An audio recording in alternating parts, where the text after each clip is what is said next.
Hey everyone, Diamondback Terrapins here, and today I want to talk about Med's Reptibator and basically a review on it, and if it works well. It's hard to see under this cover, but yeah, it works, but after you correct a few problems that I experienced with the Reptibator, and I already know other people have experienced the same problems I have. And as you can tell, obviously it worked, because here we are about 60 days and I have terrapins hatching. There is 3 in this container because I was waiting for them to finish hatching, and here's 4 that are already hatched. They have a bit of, don't know if you can see that, bit of yolk left to absorb, so I just let them in the incubator until it's fully absorbed, and then I throw these guys right in the water and they are good to go. This little girl just informed me throughout the video, I say that a Reptibator is about $150. You can actually now purchase them for a little less than $100. Just a little correction there. Thank you for telling me. Alright, let's actually get into reviewing this. So it's a pretty decent size incubator. The inside's about 15 by 15 inches. Let's see if we can zoom in on this. Temperature can be set between 59 and 104 degrees, so that's a pretty good range. It also keeps track of the humidity. So there's that. Now let's actually talk about problems with the temperature gauge. It's not really a problem, but you do have to note this. Now, the thermometer is, let's see if I can put this right up top here, so it's about there, and you got a couple inches until you actually hit the bottom of the incubator.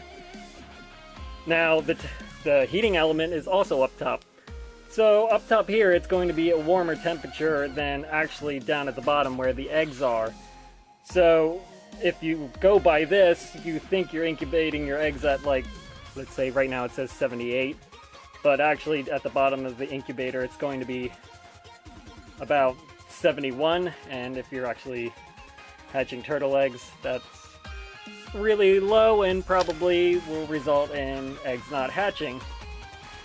I found that at higher temperatures, it evenly heats a little bit better. It's about 5 degrees off, but like when I incubated for males last year and had the temperature at 78, or where I should say I was aiming for 78 degrees at a lower temperature, I needed to, there was about 10 degrees different from the bottom to the top, so you gotta have a thermometer at the bottom so you actually know the temperature of the incubator. Now, let's go with the humidity problem that I found. And I saw a lot of people noted this. Now, with turtle eggs, you want to aim about for 80% or even higher. Well, let's open it up.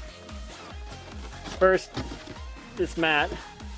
This is actually where you would fill the water, in here, this line, and this line. And then you notice that it has lots of little holes in it. Also, around the sides, there's holes for ventilation.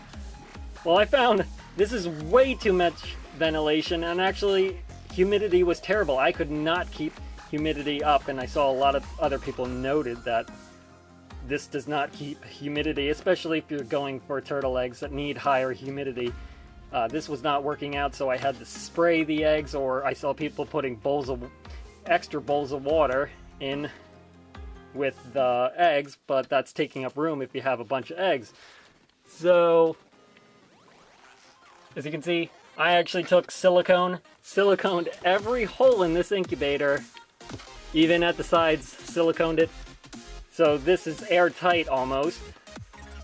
And now humidity perfectly works. It's great. Like, what was I aiming at? 90%?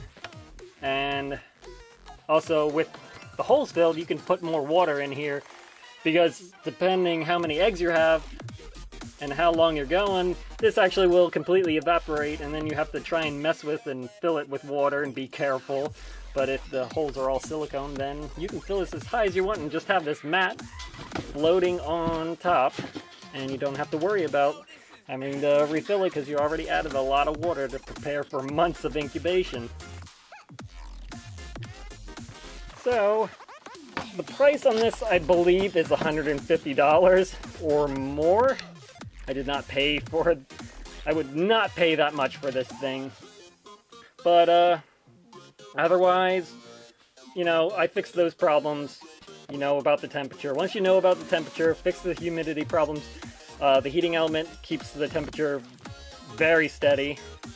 Every time I would temp the eggs always the same degree, so the heating element, which is a 55-degree heating element, works great. But again, this incubator costs about $150 and is kind of expensive. So that is what I think about the Reptibator. If you can get it for cheap, it's an alright incubator. I mean, I'm not complaining. I got it for really cheap, and I've used it for 3 or 4 years now. Maybe even 5. It hatches the turtle eggs, that's for sure. But so much easier to use once you fix the problems and realize the temperature problem. So that is it for my review on this.